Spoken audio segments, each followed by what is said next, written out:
Hello friends, आज मैं आप सभी के लिए अकबर और बीरबल की बहुत ही इंटरेस्टिंग स्टोरी लाई हूँ जिसका नाम है कि अकबर बीरबल के सवाल जवाब। तो चलिए हम अपनी कहानी को शुरू करते हैं। बहुत समय पहले भारत में महान मुगल सम्राट हुआ करते थे जिन्हें बादशाह अकबर के नाम से जाना जाता था।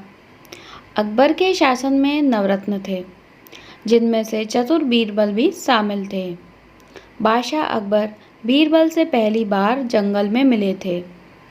जब वह रास्ता भटक गए थे तब बीरबल ने ही उन्हें रास्ता दिखाया था। उस समय बीरबल को महेश दास के नाम से जाना जाता था। अकबर ने महेश दास का नाम बदलकर बीरबल रख दिया था। साथ ही बीरबल को विशेष सलाहकार के तौर पर अपने दरबार में नियुक्त किया था। क्योंकि बीरबल अधिक बुद्धिमान थे, वे अपने ज्ञान और चतुराई से हर सवाल और उलझन का हल निकाल दिया करते थे। बीरबल बेहद कम समय में महाराज अकबर के चहेते सलाहकार बन गए थे। इस बात से उनके सभा में अन्य मंत्री और महामंत्री भी बीरबल से जला करते थे। यह जलन उनके साले मानसिंह को भी थी। इसलिए एक दिन मानसिंह ने बीरबल की परीक्षा लेनी चाहिए। उन्होंने बीरबल से 3 सवाल पूछने चाहे। महाराज अकबर ने बीरबल की परीक्षा लेने की अनुमति दे दी। मानसिंह का पहला सवाल था कि आसमान में कितने तारे हैं। यह सवाल सुनकर बीरबल से जलने वाले अन्य दरबारियों को खुशी होने लगी। महाराजा अकबर भी सोचने लगे कि क्या बीरबल इस सवाल का जवाब दे पाएंगे। तब बीरबल ने मुस्कुराते हुए कहा कि इसका जवाब तो बहुत ही आसान है, और दरबार में एक भेड़ लाकर कहा कि जितने इस भेड़ में बाल हैं उतने ही आसमान में तारे हैं। अगर मानसिंह जी को अभी भी संदेह है तो भेड़ के बाल और आसमान के तारे गिनकर तुलना कर सकते हैं। बीरबल की चतुराई देखकर बादशाह अकबर मुस्कुराए और कहा कि क्यों मानसिंह जी, आप गिनकर तुलना करना चाहते हैं? धरती का केंद्र कहाँ है? मानसिंह का अगला सवाल सुनकर बीरबल ने तुरंत जवाब दिया कि जहाँ आप खड़े हैं वहीं धरती का केंद्र है। महाराजा अकबर और अन्य दरबारी बीरबल के जवाब को समझ नहीं पा रहे थे।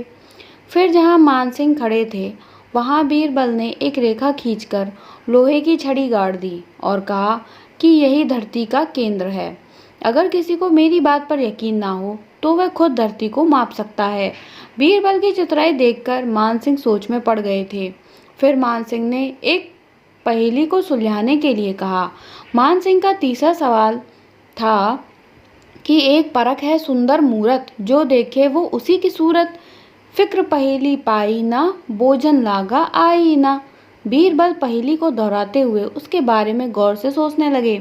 काफ़ी सोचने के बाद बीरबल कहते हैं कि यह तो बहुत ही आसान पहेली है मानसिंह जी। इसका उत्तर तो पहेली में ही है।